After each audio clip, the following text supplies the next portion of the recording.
हमारे बीच में से भाटिया साहब और राजू जानी जी हाथ मारने लगा यार से यार अध्यक्ष क्या कर रहा जिले के मैं कहाँ हूँ रामशंकर गुजर जी राजेंद्र भारती साहब आगे करवाने आगे होने के फेंक देगी ये मैं आपसे कहना चाहता हूं।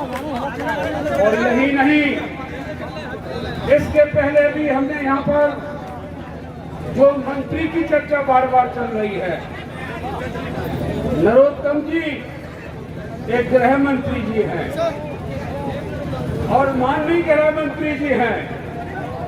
तो मैंने एक बार, आपको याद होगा, उनके बारे में कुछ बोल दिया, तो मैंने उनके बारे में कुछ बोल दिया तो पूरे प्रदेश और देश के कई हिस्सों में मेरे पुतले जलाए।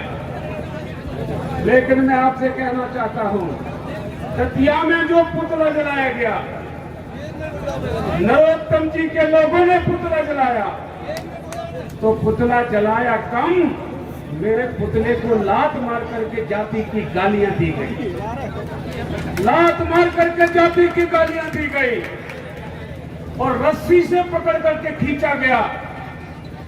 नरोत्तम जी, मैंने इतना नहीं बोला था जितना आपने अत्याचार किया है, जितना अन्याय हुआ है इस धरती पर।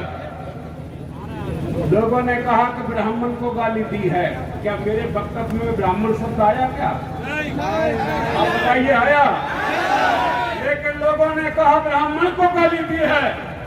मैं पूछना चाहता हूं कि नरोत्तम मिश्रा जी, आप गृह मंत्री हैं, अगर आप ईमानदारी से बता दो कि मैंने तो ब्राह्मण को गाली, मान लो ठीक है आप मान रहे हैं, सारी जनता मानेगी तो देना मान ही जाएगा, लेकिन तुमने ब्राह्मणों को अपनी जेल में क्या पिलाया बता दो। तुम जेल में इन्होंने इतना गंदा पिलाया पानी जिसका नाम लेना भी मुझे शर्म लग रही है। जिन्होंने ब्राह्मणों को उल्टा लटकाया जेल में, ब्राह्मणों को इन्होंने इतना सताया है इस दतिया के अंदर, और कर रहे कुकर्म खुद, और नाम में ले रहे फूल सिंह बरैया का। मेरा नाम लेकर के नरोत्तम जी आप बच नहीं सकते, मेरा नाम लेकर के आप नहीं बच सकते। मैंने पहले एक आपको बात याद दिलाई होगी, आज भी याद दिलाना चाहता हूं कि नरोत्तम मिश्रा जी आप गृह मंत्री हैं, करोड़ों लोग आपसे उम्मीद रखते हैं, तो गृह मंत्री की ताकत लेकर के आप गरीबों को कुचल रहे हैं, तो ये कुचलना बंद कर दो।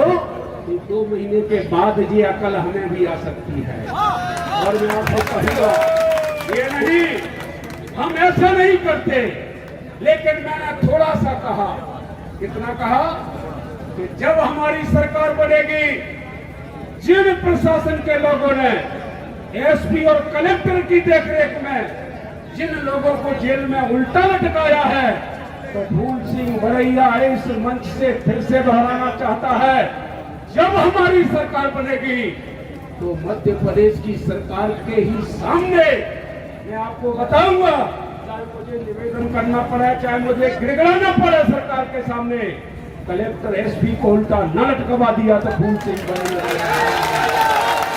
और हम आपको बताना चाहते हैं, मैं आपको कहना चाहता हूं कि कलेक्टर एसपी को हम उल्टा लटकाने के बदले में उल्टा लटकाने की बात कर रहे हैं, लेकिन उन्होंने जेल में जो पिलाया है, तो ये तो हम नहीं कर रहे हैं कि हमारी सरकार बन जाएगी हम तुम्हें भी पिला देंगे, ये तो हमने बात नहीं की। नहीं, अगर तुम्हारे जैसे घटिया हम बन जाए, तो मैं कहना चाहता हूं, अगर हम घटिया बन जाए तुम्हारे जैसे, तो कलेक्टर एसपी के देख रेख में जेल में तुमने ब्राह्मणों को पेशाब तक पिलाई है, तो क्या हम कलेक्टर एसपी को पेशाब नहीं पिला सकते? और पिला सकते हैं, लेकिन हम इतना नीचा नहीं गिरेंगे। हम नरोत्तम मिश्रा नहीं है, हम नीचा नहीं गिरेंगे, इतना नीचा नहीं गिरेंगे। लेकिन मैं आपको बताना चाहता हूँ, एक बात और याद दिला दूं, जो नरोत्तम मिश्रा जी आपने लोगों की जमीन लूटी है, जो मकान लूटे हैं, जो जमीन सरकारी बना करके अलॉट अपने कार्यकर्ताओं को कराया है, जो दतिया को लूटा है, तुमने कारखाने बना दिए हैं, दूसरों की जमीन पर अपने महल बना लिए हैं, ऐसे तो मुगलों को घृणा करते हैं, पर इन्होंने जो बंगला बनाया है वो मुगलों जैसा है कि नहीं? क्या है कि नहीं? और मैं आपको कहना चाहता हूँ, वैसे मुगलों को गालियां देते हैं, तो इन्होंने खुद जो बंगला बनाया है वो मुगलों जैसा बंगला है।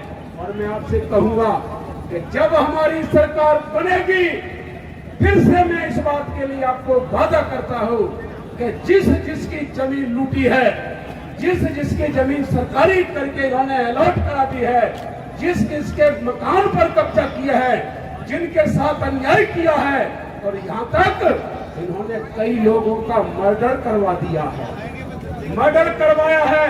ये गुप्ता जी इसका बड़ा उदाहरण है। और यही नहीं, इन्होंने कत्ल करवा दिया।